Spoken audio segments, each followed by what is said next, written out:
So we were just walking around town and we saw the Ski Sunday car, and given that they're the BBC equivalent, what we do, basically direct competition, I'll do the honours, shall I? Yeah. Graham Bell, it's all about Snowfix, episode 76, with lots of news, lots of riding footage, quite a fair bit of feedback as usual.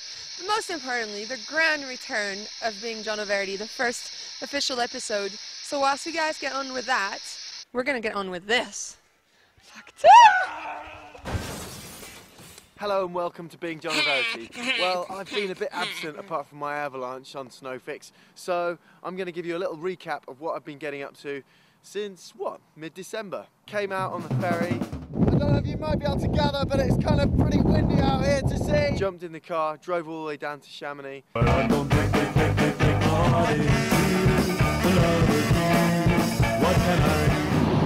Went down into my cellar and I had a bit of a surprise down there.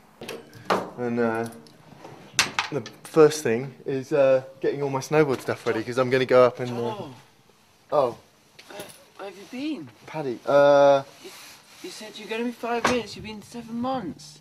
I locked him in here for the summer.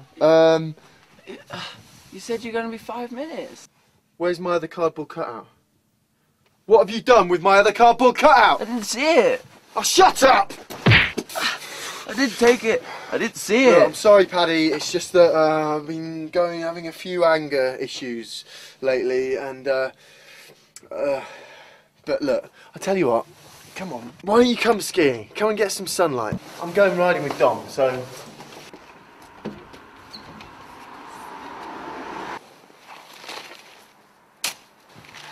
There you go, Paddy. See? Some skis. Huh? Right, let's go. Come on. Can I sit in the front? No, I've got a shovel in the front. You'll have to go in the back. Go on. After I gave Paddy the skis, I didn't actually see him at all that day. Oh, you locked me in the van! But, well, hopefully I'll catch up with them at the Brits. Because, well, that day I went riding, did some photos with Dom Harrington. Well, this week it's the animal photo week, so we're getting some photos, me and Dom Harrington, and we're getting some photos done with Dan Milner, who's the photographer. Dan, what do you make of it all? Pretty good, pretty good. We've had a good day. Dropped some big cliffs. 3, 2, 1!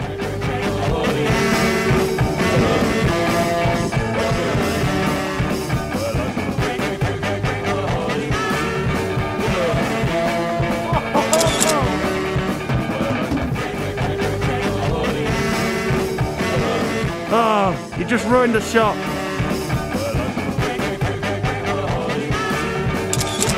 He's dropping. 3, 2, 1.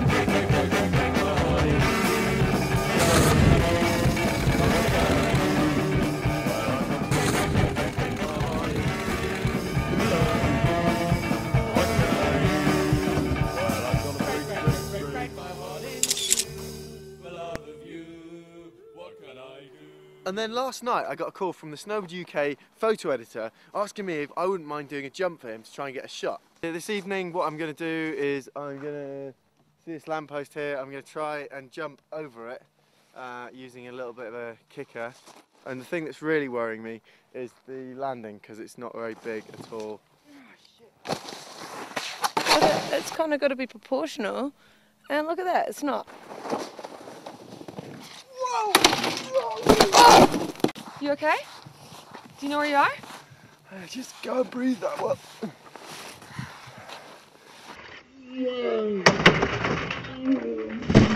None of those photos were able to be used on any snowboard magazines, but on the upside, I did get the cover shot of Lamp Hugger Monthly, which I'm just over the moon about.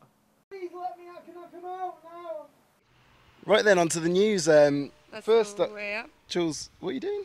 Second angle, duh. Okay, well, it's a bit off-putting, so don't... Well, yeah, we need it. Okay, Fred Siverson, right, this is amazing. Now, do you remember a couple of years ago we told you that Jamie Pierre had set the new record for cliff drop? It was something like 245 feet, I think. Are you talking to me?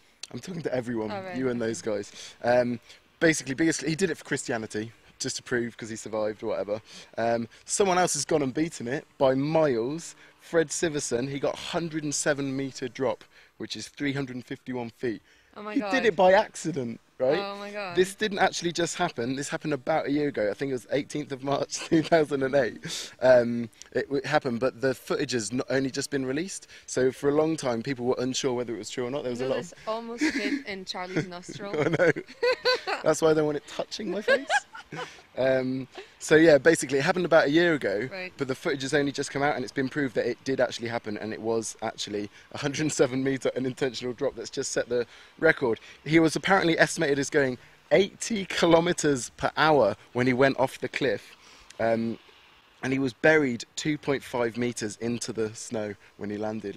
That was how deep his bum hole was. Wait. So accidentally, this guy. Gone off a cliff at 80 kilometres an hour, dropped 107 metres, landed in the snow 2.5 metres deep. His mates had to dig him out. He was unconscious, but when he came to, he could still ski down to the helicopter, and all he had done is slightly bruised his liver. Do we know how long he was fine. under? No, not very long, because they were all filming it. Oh my The footage is being God. played. And the worst bit was, basically what had happened was, he was planned a line down, and as he was skiing it, he got it wrong, and he'd gone off the wrong bit. But just as he was getting to the edge, he realised it was the wrong bit, and he was just like, too late. fuck, but he couldn't stop because he knew it'd be too dangerous, so he just had to fucking boost off. Oh my God. He jumped a big cliff on the wrong place. Don't follow his tracks. Get away of his tracks, please. Seems like Fred wanted to break the record of Jamie Pierre, and he did. It's nothing bad. Everything is okay. But he jumped a big cliff on the wrong place. I was charging, going very fast off the cliff. You can see the landing is way beyond the cliff edge. But he Lucky survived, to and be now he's the alive. record holder, Norwegian chap. So that was that. Onto That was the click challenge. Give me this.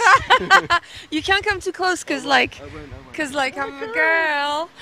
Oakley Arctic Challenge, it was really snowy, so they couldn't go as high and big as they usually do. So I don't think any records were beaten at all, nowhere near. I think he's French, Arthur Long came first, Anti came third, some guy came in the middle, and then... I've probably got that fact for you. Matt Ladley. That's the one. I've slack. never really heard of him, that's but you know, well done. And then Terrier was around as always. He's getting old, man. Yeah, how old is he now? I don't know. Is he like Oh. nearly 40? Probably more. Seriously, or more. Still But anyway, killing it. he got the highest air with 6.5 meters, which isn't extraordinary because they've gone way bigger. But I guess it's 'cause given the the conditions. given the conditions.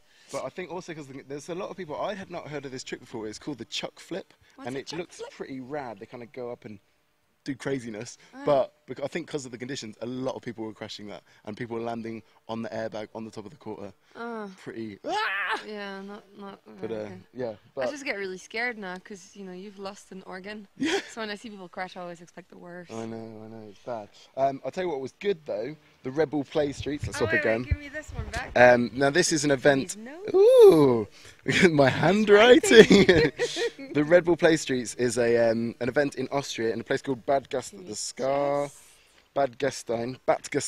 I think it is, and it's basically a slope-style course that goes through this little village. And so basically they have a step down over the crowd, and then it runs down to a hip where they change direction and go through a different street. And then they've got a big table kicker, but like a huge kick, like usually stuff when you have like urban street jumps, they're not so big. This was huge.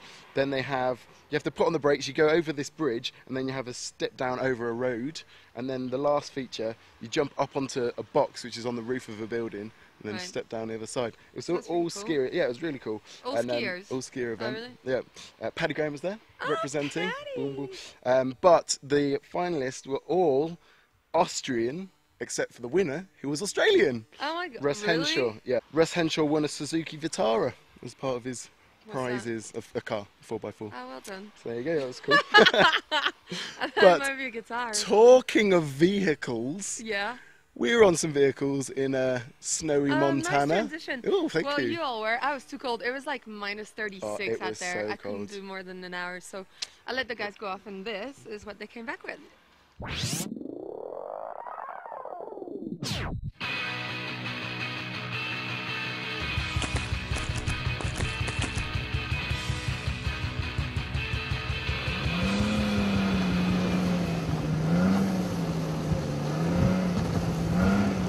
Just next to Big Sky, Montana is Yellowstone National Park. Now the park itself is bigger than the UK.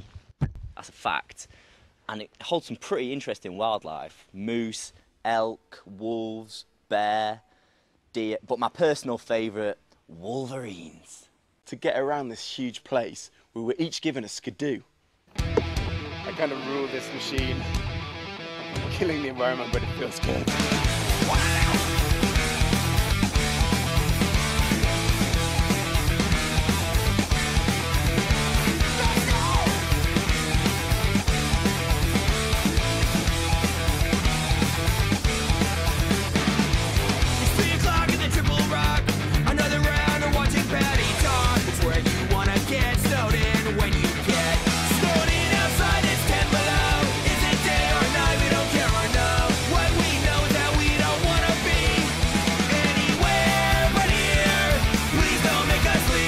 First day at Moonlight Basin, the producers decided it's time for another challenge. Charlie and I were split into teams of 2 and each set the task of filming or photographing as much wildlife in the area as possible. You each have a skidoo, or sled, and a cameraman. Yep. You have 1 hour to get the best pics, which will be scored on variety, creativity and difficulty to obtain. Okay. So we have 1 hour, right, and we have to meet back here. Okay. Go! The one question still remains. How much more art can we take? I'll let you know when the medication wears off. I'm a religious drunk, and this is where I pray. The church of alcoholics can't break up the congregation. If I say to breathe through carbonation, we are at Looker Church. We use various techniques to try and find and entice the wildlife to us. Right. I've got an idea, yeah? We've got to attract these moose, yeah, for the photo. Right. So I'm thinking, like, if I just do some mating calls, like moose mating calls, and then they'll just come over and like try and hunt me, and then chka chka. We're in. Okay. So like, how's a Be sexier. Oh yeah. Be sexier.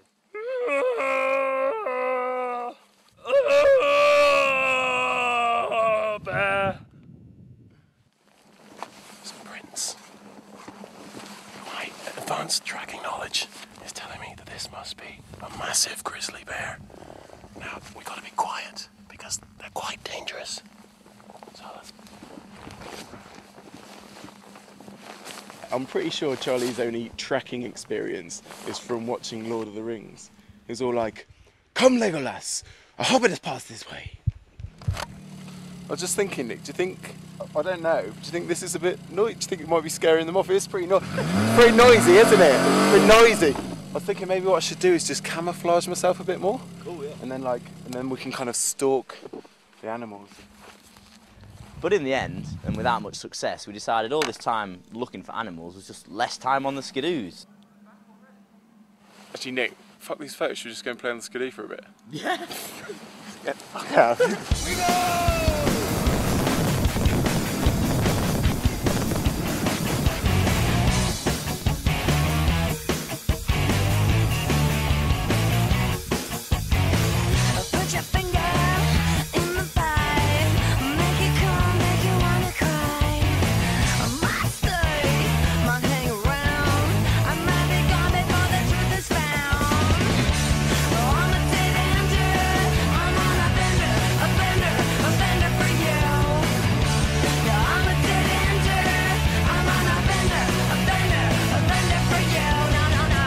So after a freaking awesome day of ragging around, jumping, to be fair, quite a lot of crashing, it was time to compare the photos.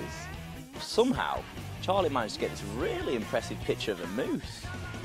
But I think it's fair to say I won hands down by finding and photographing the infamous and elusive Bigfoot. Job done.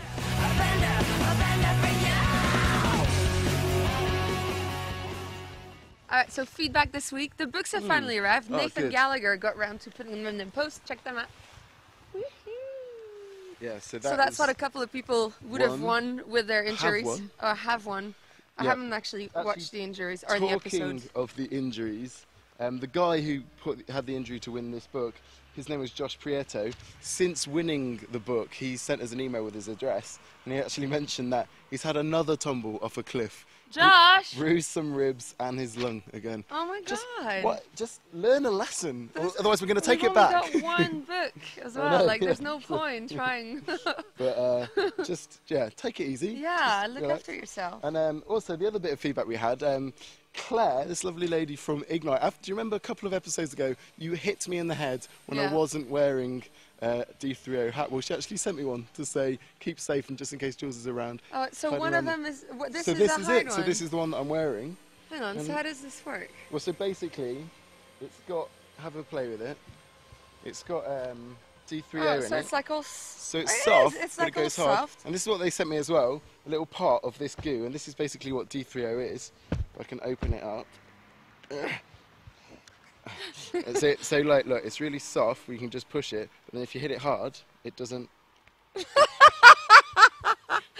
Right, okay. You can't see, but look, see it's soft like this, and it's gooey, but then you do it like this, and watch. Bounces. Oh my God! Oh my God! It is soft. Yes. Soft, like super soft. And then, bouncy. Oh my God, that's awesome. So that's what's in the hats, and so you wear it and it's comfy, and it looks like a beanie, this one. You know, it's got a bit of a bag on. That's pretty cool. But when you hit your head, got a bit of protection. So if Ignite makes up pink ones and they have spare ones, then my head would like one. Yeah, okay. I'm just saying. But talking of competitions, as we were moments ago, we're having another competition next week, and this one's going to be good. Yeah, we've got a big prize, but it's going to take a little bit more effort. This kind of effort. Than just hurting yourself and breaking bones. Yeah. We need a bit more than that. Yeah. But it's going to be quite fun. And there's going to be another little bit of Jono in the next episode as well. Yeah. So make sure you stay tuned. The easiest way to do that, just go onto iTunes, subscribe, let us come to you. Yeah. Join the group on Facebook. Yeah. What else? And then keep up with the vlogs and the videos on do you know one other thing jackcoolseasonairs.com. as well? On our site, you may or may not have noticed this, we've got a new thing called Twitter, which is basically a bit like Facebook status updates, but all the time we're updating what we're doing. So like basically maybe 3 times a day there's an update of what Snowfix You've got a lot of time. I know. Oh my God. But it's actually quite cool. So the thing that we've got in the next episode that's quite big, you'd have already known about that if you're keeping up with the Twitters, which is on snowfix.tv. A little bit for the geeks. So we're on Twitter. Join us. Can we be joined? Yeah, you can join us. Join us on Twitter. On Twitter. And other than that, keep your emails coming in to snowfix@negativegravity.co.uk. Yeah, do that. Should we go and trash that car? A little more? Okay. Yeah. Later.